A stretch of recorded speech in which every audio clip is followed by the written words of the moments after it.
Hello, I'm Kenneth Floyd, I guess you know, and I served as principal of Lockhill School for 6 years in the early 1960s. First of all, you must know that I've been asked to do an impossible task.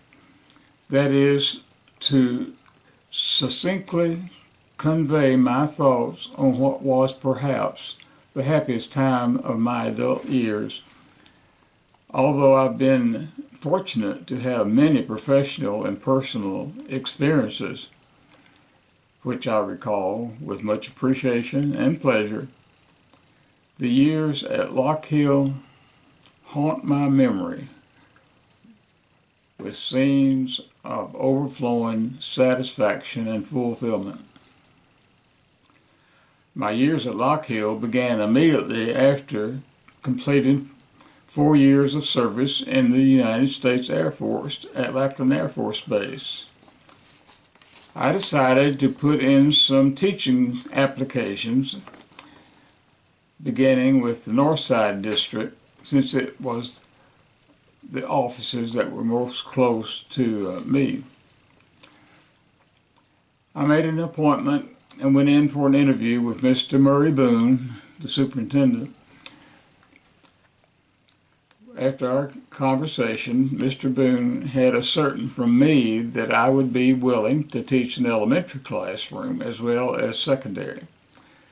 Thus it was that I was notified that my assignment was to be teaching a 6th grade at Lockhill School when the campus was located on Fredericksburg Road, and that the principal, Mr. Kobe Glass, would be in touch with me. Following our meeting, I knew from Mr. Boone that I would be responsible for what happened in my classroom and responsible how well my students learned and enjoyed the school year. My first impression of the school itself, of the principal and teachers, as well as the kitchen staff, because they were the first ones I was impressed with, since we had a preschool luncheon for all the teachers, and I met all the teachers and the kitchen staff. But they were all very positive.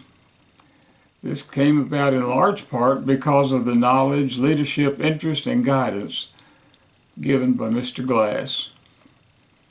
He never hovered over me, but he was always there for me and always had great suggestions for situations that might arise. My first Lockhill year went by smoothly. I always expected the best from my students, and they seldom disappointed me. Knowing that all students were not the same level of learning, I never expected the same results from all students in my classroom, but I did expect each one to work to his or her ability. As that first school year was coming to a close, Superintendent Boone made contact with me and told me that the principal of Sunset Hill School had resigned and he wanted to move Mr. Glass to Sunset Hills, and that Mr. Glass had highly recommended me to take his place at Lockhill. This is the first road I traveled to becoming the principal of Lockhill, and little did I know just how the next few years would be such a satisfying and cherished experience. Although impossible to retell the significant events of all the following years, my service at Lockhill as principal, a hugely important milestone for Lockhill came about during the time I was principal, and this was the 100-year celebration of Lockhill School. The most obvious contribution for the 100th celebration was securing and having the placement of the 1868 Lockhill 1868 sign that spanned the rock pillars that formed the entrance to the parking lot off Fredericksburg Road.